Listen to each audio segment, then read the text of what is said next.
Macro economist यानी एक economist थे जेएम कीन्स, और उन्होंने एक बात कही थी। उन्होंने कहा कि एग्रीगेट डिमांड जो है वो किसी भी इकोनॉमी की बैकबोन है। अब समझ तो आया नहीं कि एग्रीगेट डिमांड किसी भी इकोनॉमी की बैकबोन कैसे है। ये बात इतनी आसानी से समझ नहीं आती, लेकिन तुम लोगों को समझ में आनी है क्योंकि हम लोग शुरू करने वाले हैं unit of aggregate demand and aggregate supply. आज पहला चैप्टर शुरू करेंगे इस यूनिट का, जो कि है आपकी बुक का 7th chapter, which talks about कि एग्रीगेट डिमांड क्या है और एग्रीगेट सप्लाई क्या है।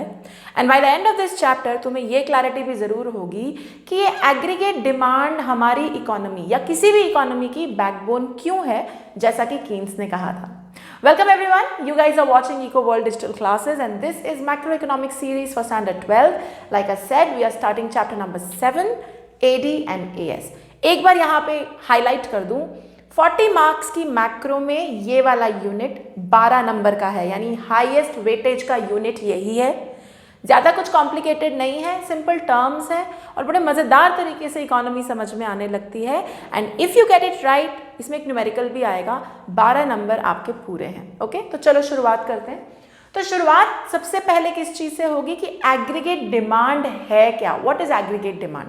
चैप्टर का नाम है aggregate demand and aggregate supply. हम पहले समझेंगे एग्रीगेट डिमांड क्या है। So aggregate demand is demand, overall total demand of goods and services in an economy during a year. एक बात का खास ख्याल रखना, macro economics is all annual, एक साल की ही बात होती है मैक्रो में, क्योंकि जो मैक्रो हम लोग फॉलो करते हैं वो तकरीबन कीन्स की दी हुई है, JM Keynes, and he was of the view कि लॉन्ग रन में मैक्रो इकोनॉमिक्स का कोई सेंस नहीं बनता, बिकॉज आज से 5 साल बाद क्या होने वाला है किसको पता। Macro economically how do we know. हम साल भर के लिए एडजस्टमेंट करेंगे, साल भर के लिए चीज़ों को we will try to work around it. तो इसीलिए एक साल में total demand of goods and services कितनी है, दैट इज एग्रीगेट डिमांड। अब यहाँ पे एक क्लैरिटी रखना जरूरी है, this aggregate demand is not about physical goods and services. Units की बात नहीं है कि 1 लाख गुड्स बने, 1 लाख सर्विसेज बनी, हम यूनिट्स की बात नहीं कर रहे, हम बात कर रहे हैं प्लान्ड खर्चे की। यानी डिस्कशन ये है कि इकोनॉमी में फॉर एग्जाम्पल नाउ 2020 खत्म होगा और हम लोग 2021 में जाएंगे, तो 2021-2022 का जो फाइनेंशियल ईयर है अप्रैल टू मार्च, उसमें लोग कितनी प्लानिंग कर रहे हैं खर्चा करने की, यानी what is the kind of expenditure they are planning to make, वो कितना खर्चा करेंगे, उसको एग्रीगेट डिमांड बोलते हैं। फाइन, तो एग्रीगेट डिमांड क्या है, total demand of goods and services in the economy. It is not in physical units, ये प्लान्ड खर्चा है, यानी it is total planned expenditure in an economy. Fine, तो इस बात का खास ध्यान रखा जाए कि इकोनॉमी में कंज्यूमर्स, प्रोड्यूसर्स कितना खर्चा करने की प्लानिंग कर रहे हैं, उसका टोटल एग्रीगेट डिमांड है। Fine, clear, great. आगे बढ़ते हैं, कंपोनेंट्स ऑफ एग्रीगेट डिमांड। अब एग्रीगेट डिमांड कहाँ से कैसे कैलकुलेट होती है, कैसे पता चलता है कि कितनी एग्रीगेट डिमांड है इकोनॉमी में। तो 2 सेक्टर, 3 सेक्टर, 4 सेक्टर मॉडल में अलग अलग इसके फॉर्मूले हैं। क्यों? क्योंकि हम लोग सिलेबस में पढ़ते हैं 2 सेक्टर मॉडल, बट टेक्निकली दुनिया है 4 सेक्टर मॉडल। 2 सेक्टर मॉडल मतलब consumer, households and producers. 3 sector model मतलब कंज्यूमर, हाउसहोल्ड्स और गवर्नमेंट। 4 सेक्टर मॉडल मतलब consumer, producers, government and rest of the world. Obviously needless to say the practical life is about 4 sector model, इसीलिए आपको 4 sector model में AD कैसे calculate होता है ये पता होना चाहिए। बट हमारे सिलेबस में है 2 sector model, which is in a 2 sector model AD is equal to C plus I. C मतलब कंजम्पशन, हाउस होल्ड्स कितनी प्लानिंग कर रहे हैं खर्चा करने की, चीज़ें खरीदने की कितनी उनकी प्लानिंग चल रही है, उसको बोलते हैं consumption expenditure. And I stands for investment expenditure, यानी प्रोड्यूसर्स कितना खर्चा करने की सोच रहे हैं, इन्वेस्टमेंट में कितना पैसा लगाने की सोच रहे हैं, that is what is C plus I. तो सी हो गई demand of household sector, I हो गई डिमांड ऑफ प्रोड्यूसर सेक्टर। तो AD is equal to C plus I in a 2 sector model. ठीक, 3 सेक्टर मॉडल में क्योंकि government आ जाती है तो हमारे फॉर्मूला बन जाता है AD is equal to C plus I plus G, where G is government expenditure. सरकार भी तो डिमांड करती है ना चीजें, government also wants to buy a lot of goods and services, so they plan for it. तो वो वाला जो प्लान्ड एक्सपेंडिचर है वो यहाँ आ गया। And finally rest of the world का मतलब, फोर्थ सेक्टर मॉडल का मतलब रेस्ट ऑफ द वर्ल्ड, बाकी दुनिया जो आपसे एक्सपोर्ट के लिए चीज़ें डिमांड करती हैं, आप जो बाकी दुनिया से चीज़ें डिमांड करते हैं, उन सब का सम टोटल आपके फॉर्मूले में आएगा। तो क्या फॉर्मूला बनेगा? AD is equal to C plus I plus G plus X minus M, where X stands for exports and M stands for imports. अब कई बच्चे पूछते हैं ये X माइनस M क्यों बोलते हैं या नेट एक्सपोर्ट्स क्यों बोलते हैं? क्योंकि बड़ा सिंपल लॉजिक है यार, हमें नेट इफेक्ट देखना है। हमसे जो दुनिया डिमांड करती है, जब हमारी चीज़ों को दुनिया डिमांड करती है, उसको वो हमारे लिए एक्सपोर्ट्स हैं। हम वही चीज़ एक्सपोर्ट कर रहे हैं जो दुनिया हमसे डिमांड कर रही है। लेकिन हम भी तो दुनिया से चीज़ें डिमांड करते हैं, लाइक हम ऑयल डिमांड करते हैं, दैट्स इम्पोर्ट। सो हम दोनों का नेट इफेक्ट लेते हैं अपनी एग्रीगेट डिमांड में, इसीलिए X माइनस M लेके चलते हैं। फाइन। अब इन अ फोर्थ सेक्टर मॉडल से योर AD कैसे निकलेगी? कंजम्पशन, हाउस होल्ड सेक्टर में कितना खर्चा हुआ वो ऐड कर लिया, प्रोड्यूसर्स कितनी इन्वेस्टमेंट प्लान कर रहे हैं वो ऐड कर लिया, गवर्नमेंट की क्या प्लानिंग है वो ऐड कर लिया, और एक्सपोर्ट इंपोर्ट वाला सीन भी ऐड कर लिया। नीडलेस टू से, अगर ये सारे बढ़ेंगे, अगर ये सारे प्लान्ड एक्सपेंडिचर बढ़ेंगे तो ओवरऑल एग्रीगेट डिमांड बढ़ेगी। Fine, you are getting my point? Okay. Now AD is the backbone of the economy. अभी भी ये बात क्लियर नहीं हुई, लेकिन जब हम आगे इस चैप्टर में बढ़ेंगे तो मैं बात जरूर करूंगी कि aggregate demand backbone of economy कैसे है। We'll explain that in detail. But फिलहाल चलते हैं AD के कंपोनेंट्स की डायग्राम पे, और मैं कुछ टेक्निकलिटीज यहाँ पे समझाने वाली हूँ, ध्यान करना। This axis is output. Keynesian model में आउटपुट, इनकम, एम्प्लॉयमेंट एक ही बात है, प्लीज ध्यान रखिएगा। इस एक्सेस पे आउटपुट, इनकम, एम्प्लॉयमेंट तीनों आ सकते हैं क्योंकि ये एक ही बात है। कैसे एक ही बात है? I will explain this further in the chapter. इस एक्सेस पे हम लोग ले रहे हैं एग्रीगेट डिमांड, कंजम्पशन और investment. Okay, cool, great. So now let's look at this. I is, ये जो बार पैरेलल टू एक्स एक्सेस चल रहा है, ये है इन्वेस्टमेंट, ये है ऑटोनॉमस इन्वेस्टमेंट। अब मैंने एक नई टर्म इंट्रोड्यूस कर दी। मैम आप क्या क्या बार बार चीजें बताते रहते हो। I stands for autonomous investment. फिलहाल रुक जाते हैं, इसको समझेंगे। बट ये वाला I जो है ये नॉर्मल इन्वेस्टमेंट नहीं है, ये है ऑटोनॉमस इन्वेस्टमेंट। अब ऑटोनॉमस इन्वेस्टमेंट क्या होती है? ऑटोनॉमस इन्वेस्टमेंट वो इन्वेस्टमेंट है which is not, I am saying not, नहीं है, इन्फ्लुएंस्ड बाय ईदर प्रॉफिट और लेवल ऑफ इनकम। क्या बोला मैंने? समझाती हूँ।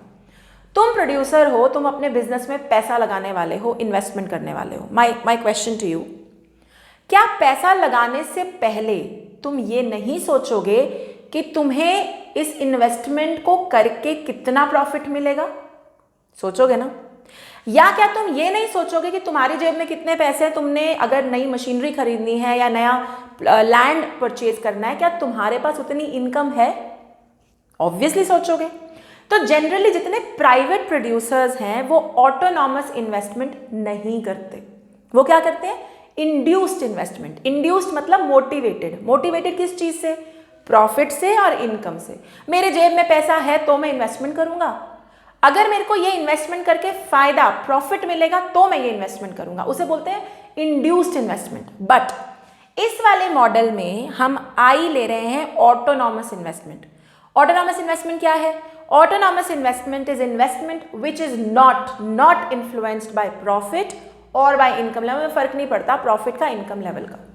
अब थोड़ा सा दिमाग लगाओ, ऐसा कौन है जो ऐसी इन्वेस्टमेंट करेगा जिसमें प्रॉफिट और इनकम लेवल का बहुत ज़्यादा झोल नहीं है?